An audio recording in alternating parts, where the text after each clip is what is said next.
እንኳን ወደዚህ የለውጥ ጉዞ በሰላም መጣህ። ዛሬ የምናወራው ስለ ገንዘብ ነው። ነገር ግን አንተ እንደምታውቀው ወረቀት ወይም ቁጥር አይደለም፣ ስለ ኮዝሚክ ኢነርጂ ነው። አብዛኛው ሰው ድሃ የሚሆነው ገንዘብን እንደ ቁስ ስለሚያየው ነው። ንገረኝ፣ ለአንተ ገንዘብ ምንድን ነው? መምህር ሆይ፣ ለእኔ ገንዘብ የመኖር ዋስትና ነው። የቤት ኪራይ የምከፍልበት፣ ቤተሰቤን የማስተዳድርበት መሳሪያ ነው። እውነቱን ለመናገር ሁሌም እጨነቃለሁ። ጠንክሬ እሰራለሁ፣ ግን ውጤቱ አነስተኛ ነው። ያ ነው ችግሩ።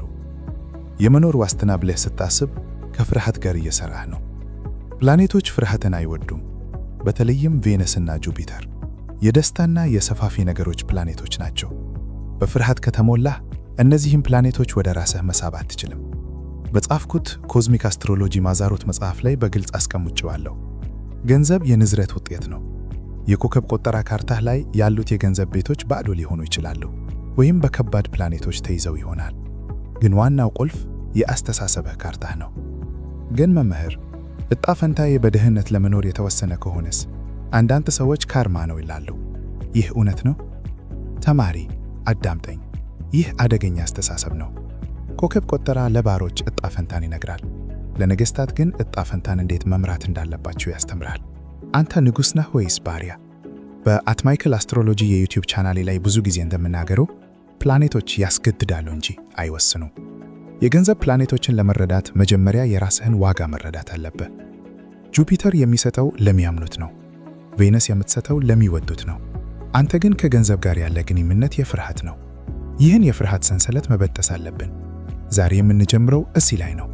ገንዘብን መፈለግ ሳይሆን ገንዘብን የሚስብ ማንነት መገንባት። ዝግጁ ነህ? አዎ መምህር፣ ዝግጁ ነኝ። ግን እንዴት ነው የምጀምረው? የትኛው ፕላኔት ነው ለእኔ ገንዘብ የሚሰጠኝ? ቸኩል አትበል። መጀመሪያ መሰረቱን እናስተካክል። ሁሉም ሰው ስለ ጁፒተር ያወራል፣ እርሱ የትልቅ ዕድል ፕላኔት ነውና። ነገር ግን የገንዘብ መሰረቱ በሁለተኛው ቤትህና በቬነስ አቀማመጥ ላይ ነው። ብዙ ሰዎች ብር ይፈልጋሉ፣ ግን የቬነስ የፍቅርና የውበት ኃይል በሕይወታቸው የለም። ራስህን ሳትወድ፣ አካባቢህን ሳታከብር ብልጽግናን መጠበቅ ከንቱ ነው። ኮዝሚክ አስትሮሎጂ ማዛሮት መጽሐፌ ላይ በገጽ 88 ስለ ቬነስ ሚስጥር በዝርዝር ጽፌዋለሁ። እዛ ላይ ያለው ሕግ ይላል፣ የውስጥ ውበት የውጭ ሀብትን ይስባል።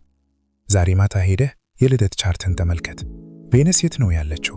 ተጎዳታለች ወይስ በነፃነት ተንቀሳቀሳለች? ይህን ሳናውቅ ወደፊት መሄድ አንችልም። መምህር፣ ስለ ቬነስ ሳስብ ስለ ፍቅር እንጂ ስለ ገንዘብ አስቤ አላውቅም። ሁለቱ ይገናኛሉ? በፍጹም ይገናኛሉ። ይህ ነው የተደበቀው ሚስጥር። ቬነስ የምትገዛው ታውረስንና ሊብራንን። ታውረስ የገንዘብና የንብረት ምልክት ነው። ገንዘብና ፍቅር የአንድ ሳንቲም ሁለት ገጽታዎች ናቸው። ለራስህ ያለ ክብር ዝቅተኛ ከሆነ የምታገኘውም ገቢም ዝቅተኛ ይሆናል። ይህ የኮዝሚክ ሕግ ነው። በሚቀጥለው ክፍል ወደ ቴክኒካዊው የፕላኔቶች አሰላለፍ እንገባለን። ነገር ግን አሁን አይምሮህን አዘጋጅ። ድህነት የአይምሮ በሽታ እንጂ የኪስ ቦርሳ ችግር አለን። አሁን ወደ ትልቁ የቴክኒክ ክፍል እንገባለን። ዓይንህን በደንብ ክፈት። በአስትሮሎጂ ካርታ ላይ ለገንዘብ ወሳኙ ቦታ ሁለተኛው ቤት ነው። ይህ ቤት አንተ በራስህ ጥረት የምታመጣውን ሀብት ይወክላል። እዚህ ቤት ውስጥ ምን አለ? ባዶ ነው ወይስ እንደ ሳተርን ወይም ማርስ ያሉ ፕላኔቶች አሉበት? ተማሪው መምህር፣ ካርታዬን ሳየው ሁለተኛው ቤት ባዶ ነው። ይህ ማለት ድሃ ሆናለሁ ማለት ነው? መምህሮ፣ ይህ የተለመደ ስህተት ነው። ቤቱ ባዶ መሆኑ ኃይል የለውም ማለት አይደለም። የቤቱን ገዢ ፕላኔት ሩለር ማየት አለብን። ለምሳሌ ሁለተኛው ቤትህ በሊዮ ከተጀመረ ገዢው ፀሐይ ነው። ፀሐይ በቻርት ላይ የት ነው ያለችው? በ10ኛው ቤት የሥራ ቤት ከሆነ ገንዘብህ የሚመጣው ከስልጣንና ከታዋቂነት ነው። ይህን ትንታኔ በአትማይክል አስትሮሎጂ ዩቲዩብ ቻናሌ ላይ በቪዲዮ አሳይቻለሁ። ነገር ግን ተለቅ ብለን እንሂድ። ከሁለተኛው ቤት በተቃራኒ 8ኛው ቤት አለ። ይህ ቤት የሌሎች ሰዎች ገንዘብ፣ ብድር፣ ውርስ እና ታክስ የሚገኝበት ነው። ሀብታም ለመሆን ሁለተኛውን ቤት ብቻ ሳይሆን 8ኛውንም ቤት ማወቅ አለብህ። ተማሪው 8ኛው ቤት ያስፈራኛል፣ የሞት ቤት ነው ይላሉ። መምህሩ፣ አዎ የሞት እና የዳግም ውልደት ቤት ነው።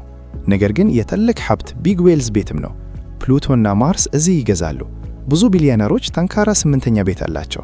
ለምን? ምክንያቱም የሌሎችን ገንዘብ ኢንቨስትመንት መጠቀም ስለሚችሉ ነው።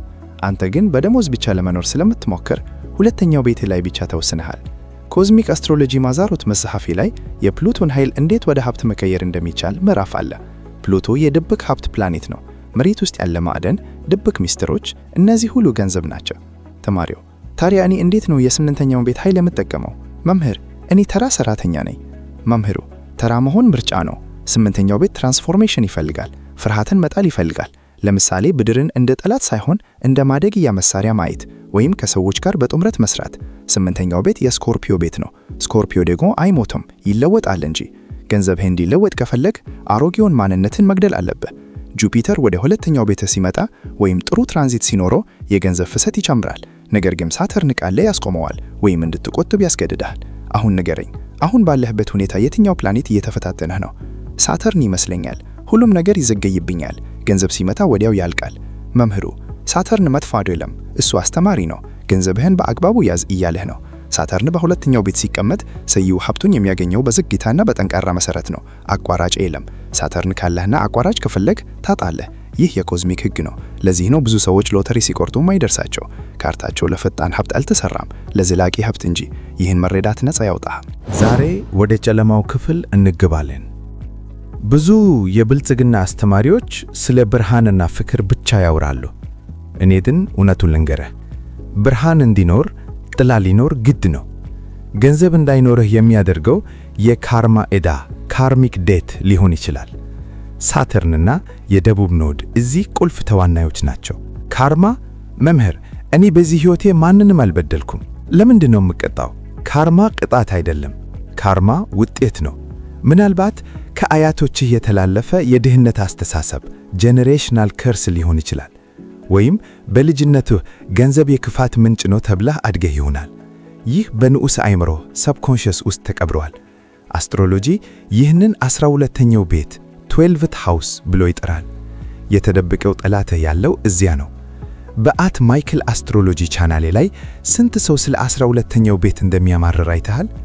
እዛ ቤት ውስጥ ፕላኔቶች ካሉ ራስን በራስህ ታደናቅፋለህ። ሰልፍ ሳቦታጅ። ልክ ነህ። እድል ሲመጣልኝ እፈራለሁ ወይም የሆነ ነገር ተፈጥሮ ይበላሻል። ይህንን እንዴት ነው የማስተካክለው? መፍትሄው ሻዶ ወርክ ነው። ጥላህን ተቀበል። ሳተርን ስርዓት ይፈልጋል። ለምሳሌ በገንዘብ አያያዝህ ላይ ታማኝ ነህ? ትንሽ ሲኖርህ በአግባቡ ትይዛለህ? ሳተርን ትንንሽ ፈተናዎችን ያመጣል። እነሱን ካለፍክ በሩን ይከፍታል፣ ካላለፍክ ደጋሞ ያመጣቸዋል። ኮዝሚክ አስትሮሎጂ ማዛሮት መጽሐፌ ላይ ስለ ሳተርን ሪተርን ጽፌያለሁ። ዕድሜ 29 ወይም 30 አካባቢ ሲሆን ወይም 58 ሲሆን ሳተርን ሂሳብ ያወራርዳል።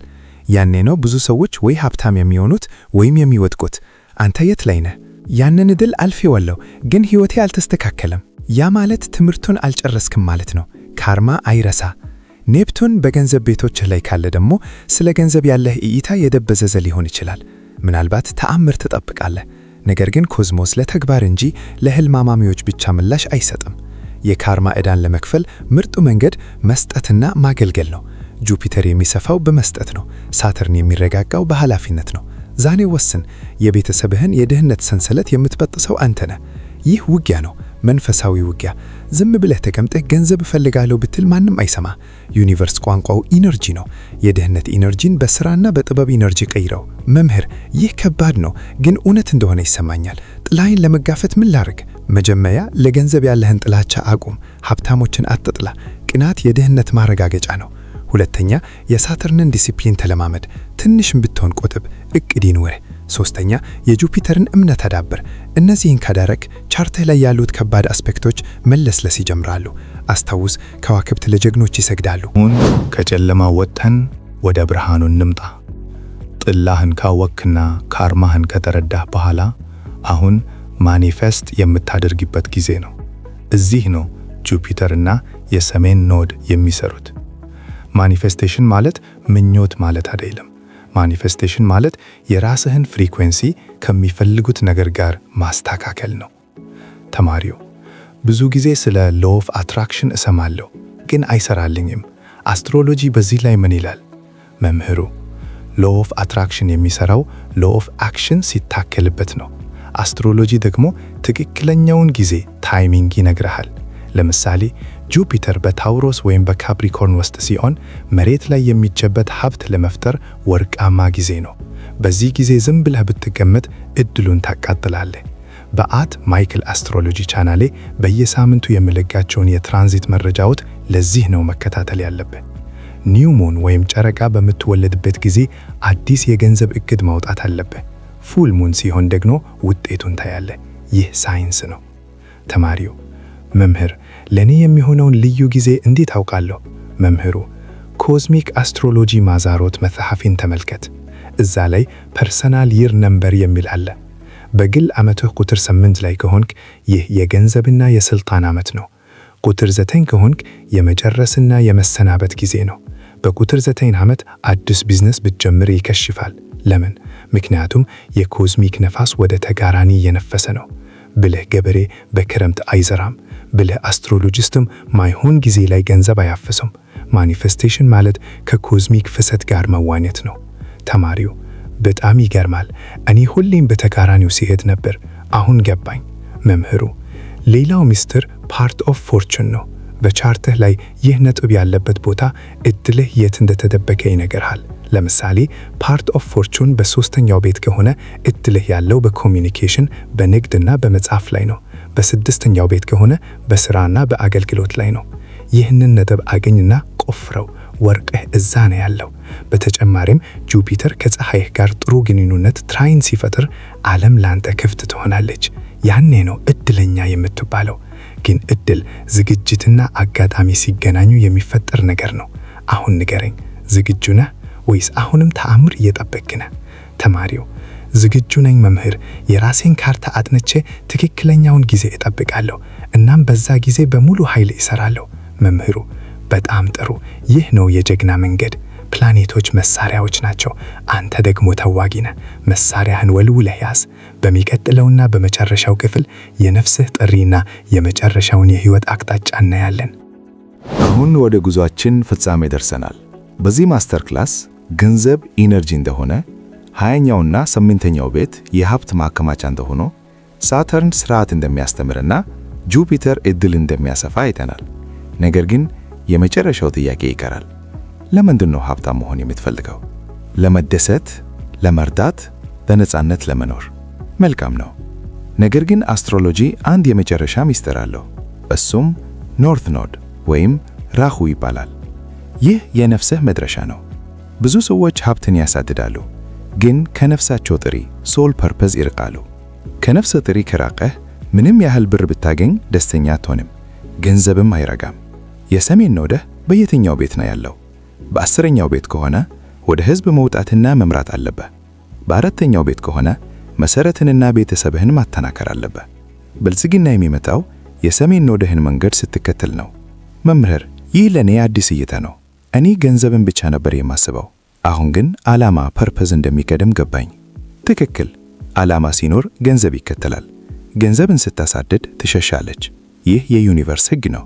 ተማሪዬ፣ ዛሬ የሰጠሁ ዕውቀት ኃይል ነው። ነገር ግን ካልተጠቀምክበት ምንም ዋጋ የለውም። ኮዝሚክ አስትሮሎጂ ማዛሮት መጽሐፉም እንደ መመሪያ ተጠቀምበት። በአት ማይክል አስትሮሎጂ ዩቲዩብ ቻናል ላይ የምሰጠውን ትምህርት እንደ ስንቅ ያዝ። ከሁሉም በላይ ግን የራስህን ኃይልን መን። ከዋክብት ይመሩሃል፣ ግን አይራመዱልህ። እርምጃው ያንተ ነው። ዛሬ ጀምር። ካርታህን ተመልከት፣ ፍርሃትን አስወግድ፣ እናም የሚገባህን ብልጽግና ተቀበል። አመሰግናለሁ መምህር። አይኔ ተከፍቷል። ከእንግዲህ የሁኔታዎች ሰለባ አልሆንም። የራሴን ዕድል በራሴ እሰራለሁ። ሂድና አሸንፍ። ጁፒተር ይባርክህ፣ ቬነስ ታሱብህ፣ ሳተርን ያጠንክርህ። ይህ የማይክል አስትሮሎጂ መልእክት ነው። ሰላም ሁን።